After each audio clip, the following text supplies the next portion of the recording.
क्या हो गया? पता नहीं गुरुजी, बहुत परेशान हूँ मैं। योग करते हैं? योग नहीं गुरुजी, योग नहीं करते? पूजा करने का मन नहीं करता। अरे पूजा नहीं, योग योग करते हैं, योगा। नहीं गुरुजी। फिर नहीं करते तो रोना सही है, फिर रोती रहो ऐसे ही।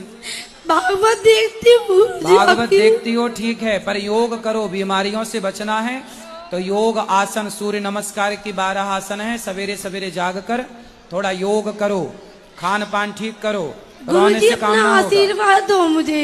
आशीर्वाद तो है पर गुरुजी मेरी भाभी आपको देख रही है, अरे उनको राधे राधे भाभी बोलो। भैया छोड़ो, पहले ये बताओ कि योग करोगी कि नहीं? हाँ जी गुरुजी। क्या करोगी? योग। कैसे कैसे करोगी? आता है योग करना? नहीं गुरुजी। फिर कल से कैसे करोगी जब आते नहीं है तो? सुबह उठ के कर लूंगी गुरुजी। तो जब